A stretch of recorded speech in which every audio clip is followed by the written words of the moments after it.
प्यारे बहनों और भाइयों, मेरा नमस्कार स्वीकारो। देखिए, हम आज आपको बताएंगे कि जो भी मनुष्य, स्त्री ईश्वर का ध्यान पूजन जो भी कुछ करते हैं, तो मैं ब्रह्मसूत्र से लेकर के बता रहा हूँ कि मान के चलिए कि बृहदारण्यक उपनिषद में कहा गया है कि स्वर्ग में जाने वाले पुरुष देवताओं का अन्न होते हैं। तो इसका अर्थ समझें, यानी देवता लोग उनका भक्षण करते हैं। वह बात उस सकाम भाव से शुभ कर्म करने वाले के लिए कही गई है जो आत्मज्ञानी नहीं है। मतलब आत्मज्ञानी नहीं है, उनके लिए कही गई है। इसका अर्थ समझें पहले। जैसे ऐसे लोग देवताओं के सेवक होते हैं। जैसे मान के चलिए राजा के सेवा कर्मचारी उसकी सेवा करने के लिए होते हैं, ऐसे ही जो स्वर्ग को जाते हैं, जो तप करके और जिनको ज्ञान प्राप्त नहीं है, वो उन देवताओं का वहाँ स्वर्ग में जाकर के सेवक बनते हैं। और उपनिषद 1:4-7 में कहा गया है कि जो परमेश्वर को ना जानकर अन्य देवताओं की उपासना करता है, वह देवताओं का पशु होता है। वह आत्मज्ञान को प्रतिष्ठा देने के लिए गौण रूप से कही गई है। इसी उपनिषद 4:3-33 में कहा गया कि पृथ्वीलोक पर विजय पाने वालों को अपेक्षा 100 गुना आनंद कर्मों से देव भाव को प्राप्त होने वाले को होता है। और गीता में भी कहा गया है कि जहाँ स्वर्ग लोक के भोगों को भोग कर पुण्य क्षीण होने पर पुनः मृत्यु लोक में लौट आता है। इस प्रकार ये सिद्ध हुआ कि देवताओं का अन्न कहना यानी गौण रूप से है, वास्तव में भी कर्मों का फल भोग कर पुनः लौट आते हैं, पृथ्वी पर जन्म लेते हैं। जो उन्होंने तप और त्याग करके प्राप्त किया है वही स्वर्ग लोक को जाते हैं। जो ज्ञानी होता है वो स्वर्ग लोक को नहीं जाता है, उसकी मुक्ति होती है।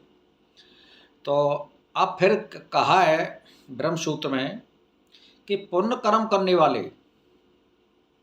जो मनुष्य होते हैं वो स्वर्ग को जाते हैं,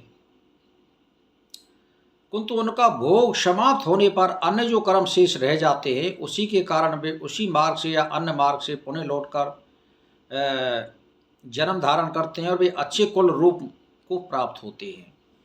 यानी मेरा कहने का मतलब ये है कि वहाँ जो तुमने तप त्याग योग किया है उसके बदौलत आपको स्वर्ग मिला, और माँ आपका यानी कहने का मतलब देवताओं की सेवा वगैरह करी आपने, तो फिर आपको अच्छे परिवार में और उसमें घर में जन्म मिल जाएगा।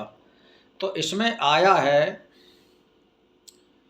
कि रमणीय चरण शब्द का प्रयोग हुआ है। उसमें चरण शब्द कर्म संस्कार का वाचक नहीं है, इसीलिए सिद्ध नहीं होता। जीवात्मा स्वर्ग से लौटते समय बचे हुए कर्म संस्कार को लेकर लौटता है, तो वह कहना ठीक नहीं। उसका अर्थ यही है कि जीवात्मा भुक्त से संस्कारों को लेकर लौटता है। यानी कहने का मतलब जो कुछ बचे कुचे फिर संस्कार रह जाते हैं और वो फिर पृथ्वी पर लौटता है, और फिर वो यानी कहने का मतलब ये है कि संस्कारों के उपलक्षण के रूप में कहना निरर्थक है। तो यह ठीक नहीं है, क्योंकि कर्म संस्कार रूप अनुशय पूर्वकृत शुभाशुभ कर्म आचरणों से ही बनते हैं। इसीलिए कर्माशय के लिए चरण शब्द का प्रयोग निरर्थक नहीं है।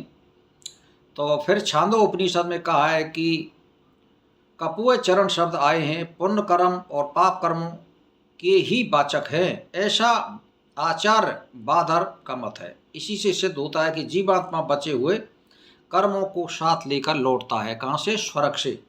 और फिर अच्छे बचे हुए जो कर्मों के द्वारा वो अच्छे घर और परिवार और माता पिता को पाता है, और वो उनको पा करके फिर पृथ्वी पर शुभ कर्म करता है, फिर उन्नति को प्राप्त होता है। तो मेरा कहने का मतलब ये है कि आप जो है, कहने का मतलब ये है कि परमात्मा से नाता जोड़िए, देवताओं से और भूत प्रेतों से नाता मत जोड़िए। आप सीधे डायरेक्ट परमात्मा से जोड़िए। आप गायत्री का जाप करिए, ओम का जाप करिए और परमात्मा से जुड़िए। आप जिसको पूजोगे उसको प्राप्त होगे। गायत्री माता का अगर आप जाप करते हैं तो भोग और मोक्ष इस पृथ्वी पर दोनों मिलेंगे और एंड में आपको ब्रह्मलोक की प्राप्ति अवश्य होगी।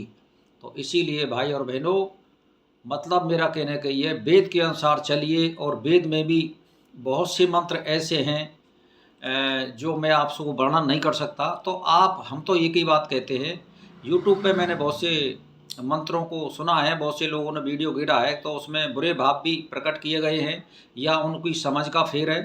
तो आप वेद में से भी बढ़िया मंत्र लीजिए, बढ़िया शिक्षा लीजिए, या कोई भी ग्रंथ हो उसमें से बढ़िया शिक्षा ले लीजिए, और बुरी कोई बात लगे तो उसको मत लीजिए। लेकिन पृथ्वी पर शुभ कर्म करिए और दूसरों को शुभ कर्म कराइए और ईश्वर से नाता जोड़िए और अपने मुक्ति का मार्ग प्रशस्त कीजिए। इसी के साथ मेरा नमस्कार स्वीकार हो।